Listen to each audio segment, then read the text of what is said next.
Ucrania está viviendo las consecuencias de haber elegido a un comediante como presidente,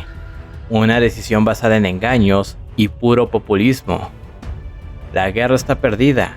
pero Zelensky sigue aferrado a su teatro, negándose a aceptar la realidad, mientras sus tropas temen que Rusia esté preparando una nueva ofensiva hacia el óblast de Dnipropetrovsk. Este miedo queda reflejado recientemente cuando un tanque ruso fue avistado en el frente con la inscripción hacia Dnipropetrovsk, un eco de la histórica marcha soviética sobre Berlín en 1945, cuando los blindados del Ejército Rojo llevaban pintado hacia Berlín. La diferencia es que en aquella ocasión fue el fin del Tercer Reich, y ahora es Ucrania la que enfrenta su inevitable desenlace. En este contexto, las fuerzas ucranianas han lanzado una ofensiva desesperada sobre Toretsk, similar en naturaleza a la histórica Operación Viento del Sur, llevada a cabo en febrero de 1945 en el frente oriental. En aquella ocasión, aunque Alemania alcanzó ciertos éxitos tácticos al eliminar una cabeza de puente soviética en el río Ron, estos avances puntuales no cambiaron el curso general de la guerra. A pesar de que inicialmente el Ejército Rojo avanzó rápidamente, cometió el error estratégico de cruzar prematuramente el río Ron, lo que permitió una repentina contraofensiva alemana. Algo parecido parece estar ocurriendo ahora en Toretsk, donde las fuerzas ucranianas han movilizado reservas y han logrado abrir una brecha en las defensas rusas, avanzando en algunas áreas residenciales que no habían sido completamente aseguradas por las fuerzas rusas en sus flancos. Los ucranianos avanzaron al suroeste del terraplén de la mina Tolskaya, recapturándola, e infiltraron nuevas áreas del distrito de Zabalka, donde mantiene la presión, con grupos avanzados en las calles Grushevskogo y Drushby, lo que ha llevado a los servicios de mapeo a considerar la parte occidental de la ciudad como una zona gris. Hay informes que confirman que pequeños grupos de soldados ucranianos han logrado infiltrarse hasta 3 kilómetros en las líneas rusas, estableciendo posiciones en la zona más meridional de la ciudad. En la misma Zabalka se está realizando rotaciones en varias posiciones clave que han sido capturadas, aunque estas solo son accesibles en vehículo, lo que dificulta considerablemente su reabastecimiento, así como la movilidad de tropas, razón por la cual los medios rusos estén publicando imágenes de ataques ucranianos repelidos. Las fuerzas ucranianas también avanzan en dirección a la carretera Shakhtarip, una de las principales rutas de suministro rusas, con el objetivo de colocar a Toretsk en un cerco operativo mientras continúan sus avances de la mina Tolskaya. Por esta razón, si logran consolidar sus avances en Toretsk y la situación no sigue el mismo desenlace que en Kursk, donde su última contraofensiva fracasó debido a las contramedidas rusas, podrían volver a poner a Gorlovka dentro del alcance de su artillería. Esto representaría un problema para Rusia, ya que Gorlovka ha sido utilizada como un centro logístico clave por sus fuerzas, y se esperaba que la conquista de Toretsk alejara a las fuerzas ucranianas, especialmente la artillería, de este centro. Sin embargo, pese a los avances ucranianos en Dersimsk, este empuje no parece tener un impacto significativo en la situación general del frente, especialmente en dirección a Dnipropetrovsk. Si bien las operaciones de asalto en sectores adyacentes podrían verse levemente retrasadas, el alcance estratégico de esta ofensiva sigue siendo cuestionable, y se percibe que Kiev está tratando de capitalizar mediáticamente estos avances, con el objetivo de convencer a sus aliados europeos de que aún tiene capacidad ofensiva y merece seguir recibiendo apoyo financiero y militar. Rusia continúa con su ofensiva militar, y a pesar de que muchos pensábamos que el ejército ruso intentaría entrar en Pokrovsk después de sus éxitos desde Ocheretin a Novgorodka, los rusos no entraron a la ciudad y cambiaron su dirección hacia el sur, porque vieron la oportunidad de colapsar toda la línea del frente del sur de Donetsk, mientras alejaba a las fuerzas ucranianas de los almacenes y sitios de suministro rusos. Ucrania se enfrenta a una falta de hombres y municiones, y cuando Rusia ataca, Ucrania se ve obligada a realizar una defensa maniobrable, una táctica militar en la que las tropas no se aferran a una posición estática, sino que se desplazan constantemente, realizan contraataques rápidos y buscan sorprender a los rusos con movilidad. Sin embargo, este tipo de acciones conllevan una penalización de desgaste, tal como sucedió en Kursk y posiblemente ahora en Toretsk. Por esto es por lo que la mayor parte de los combates activos del 2024 y del 2025 tienen lugar en el sur de la región de Donetsk, desde Avdiivka hasta Pokrovsk, donde hay una gran batalla que debería llamarse la Batalla de Donetsk, en la que Rusia ha conquistado 4.500 kilómetros cuadrados, de los cuales 2.500 kilómetros cuadrados son en dirección a Donetsk. En 2024, el principal esfuerzo ruso amplió la línea del frente de 35 kilómetros desde Avdiivka hasta Pokrovsk y desde Marinka hasta Kurakhove, y los rusos ganaron claramente la batalla de Donetsk, asegurando finalmente la ciudad y el estratégico ferrocarril Mariupol-Donetsk, que conecta a dos de las ciudades más industrializadas de Ucrania. Por un lado, Mariupol, situada en la costa del mar de Azov, es un puerto clave y alberga importantes plantas metalúrgicas. Y por otro lado, Donetsk es un centro neurálgico de la industria del carbón y el acero. Además, proporciona una ruta logística alternativa que evita la dependencia de infraestructuras más vulnerables, como el puente de Kerch.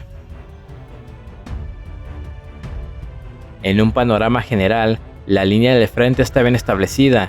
la zona gris es pequeña, lo que hace que los combates en las locaciones y ciudades, como Toretsk, sean un tira y afloja, pues el terreno está minado, la mayoría de las ciudades y pueblos de la línea del frente están destruidos.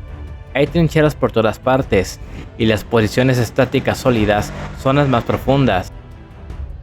Además, el contraataque ucraniano realmente es inútil, ya que ahora mismo es más que probable que rusos y estadounidenses ya estén negociando el desenlace de todo esto sin siquiera consultar a Ucrania. Donald Trump, como empresario, ha demostrado que sus decisiones están guiadas por intereses estratégicos. Por ejemplo, tras la anexión de Crimea en 2014 y el respaldo ruso a los separatistas en el este de Ucrania, su administración amplió las sanciones económicas y financieras contra Rusia, afectando sectores clave como la energía, la defensa y el sistema financiero. Así, si la victoria ucraniana estuviera cerca, no dudaría en apoyarla para asegurarse el control de los valiosos recursos del país. Sin embargo, la realidad es otra, y ante el colapso de Ucrania, lo más conveniente para él es deslindarse de los hechos y culpar a Kiev y a la Unión Europea por el desastre en el que se ha convertido la guerra. La historia no se repite, pero rima, y no es la primera vez que Estados Unidos y la OTAN enfrentan un desenlace humillante. La misma organización que huyó de Afganistán tras décadas de intervención, que fracasó en Libia dejando un país sumido en el caos y que masacró a los yugoslavos en nombre de su propia agenda, ahora suma un nuevo fiasco a su historial: el abandono de Ucrania. Por ejemplo, en Washington, la Casa Blanca le exige a Kiev compensaciones en especie por los envíos militares y financieros prestados durante su guerra con Rusia. Y se dijo una y otra vez, no era ayuda gratis, era interés. Y del rapaz, al grado de demandar una sumisión total de los recursos minerales del país, y además sin garantía de seguridad. Zelensky, quien pensaba que la ayuda estadounidense era gratis, sermoneó a Donald Trump con su habitual discurso de contar la agresión histórica de Rusia, comenzando con la anexión de Crimea y culminando con una crítica sobre los nuevos enfoques de la nueva administración, quejándose de que Estados Unidos ya no tenía interés en defender la soberanía ucraniana. Esto solo hizo que una enorme molestia se cerniera sobre Donald Trump, quien no tenía interés alguno de escuchar el relato desgastado de Zelensky, al punto de decirle que te dimos 350,000 millones, ahora estás en una situación difícil, no tenéis cartas fuertes en la mano, queremos salvar a tu país y detener la guerra. Zelensky fue expulsado de la Casa Blanca tras la acalorada discusión, y el enojo de Trump llevó a que se pausara toda la ayuda militar a Ucrania, y según el Wall Street Journal, la suspensión de la asistencia militar de Estados Unidos podría extenderse hasta que Donald Trump decida que Volodymyr Zelensky está dispuesto a participar en negociaciones de paz con Rusia. Según un alto funcionario del Departamento de Defensa, que pidió no ser identificado porque se trata de deliberaciones privadas, todo el tránsito de equipo militar estadounidense que no se encuentra actualmente en Ucrania se pausaría, incluidas las armas que esperan en aviones y barcos en Polonia. Ahora mismo, Estados Unidos ya ha suspendido los envíos militares a Ucrania a través del centro logístico del aeropuerto Jasionka en Rzeszów, Polonia, según confirmó el primer ministro polaco Donald Tusk. Además, el director de la Agencia Central de Inteligencia, CIA, John Ratcliffe, confirmó que Estados Unidos ha suspendido tanto el suministro de armas como el intercambio de información e inteligencia con Ucrania. Así lo informó el corresponsal de Fox News en la Casa Blanca, Edward Lawrence, a través de una publicación en la red social X. De acuerdo con Lawrence, Ratcliffe comunicó esta decisión tras una reunión en la oficina Oval, declarando en Fox News: espera con interés el fin de la pausa y la reanudación de la cooperación con Ucrania en el camino hacia la paz tras la carta enviada al presidente de Estados Unidos. Esta decisión ha generado repercusiones en el ámbito internacional, ya que antes de estas declaraciones, el tabloide británico Daily Mail informó que Estados Unidos también prohibió al Reino Unido compartir con Ucrania información e inteligencia obtenida de Washington. Las implicaciones de esta decisión son considerables, dado que Ucrania depende en gran medida del respaldo militar y estratégico de Occidente, especialmente en la identificación de objetivos dentro del territorio ruso, razón por la cual podría impactar directamente la capacidad operativa del ejército ucraniano. Por ejemplo, tras el anuncio de la reducción en el intercambio de información entre Estados Unidos y Ucrania, han surgido informes sobre la desconexión de los sistemas HIMARS, cuyo funcionamiento dependía de los datos de inteligencia estadounidense. Esto ha dejado a las fuerzas armadas ucranianas sin acceso a información en tiempo real sobre objetivos para ataques de largo alcance. A esto hay que sumar que, según The Guardian, se teme que los misiles británicos de largo alcance, Storm Shadow, hayan quedado utilizados en Ucrania después de que se bloqueara la inteligencia estadounidense que se comparte con sus aliados. Además, Ucrania sigue dependiendo en gran medida de los sistemas Patriot de Estados Unidos para su defensa aérea,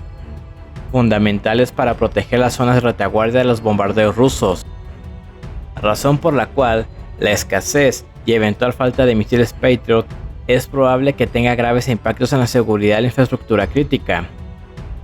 Según el editor en jefe del medio ucraniano centrado en la defensa, Defense Express, Oleg Kapkov, Estados Unidos suministra aproximadamente el 30% del arsenal de Ucrania. Los socios europeos de Ucrania suministran otro 30%, y Ucrania misma se abastece a nivel nacional aproximadamente el 40% de producción nacional. Sin embargo, los funcionarios occidentales estiman a fines de febrero de 2025 que Ucrania podrá mantener su ritmo actual de operaciones hasta aproximadamente mediados de 2025, siempre que Estados Unidos continúe brindando la ayuda contratada bajo la administración Biden en los plazos previamente previstos. Mientras que un funcionario ucraniano dijo a CNN el 4 de marzo, tras la suspensión, que Ucrania podría quedarse sin sus proyectiles de artillería proporcionados por Estados Unidos en mayo o junio de 2025,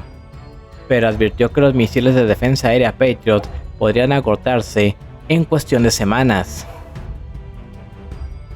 El destino de Ucrania está sellado. La presión de Rusia en Donetsk, la retirada del apoyo militar de Estados Unidos y la pérdida del acceso a inteligencia estratégica han dejado a Ucrania en una situación insostenible.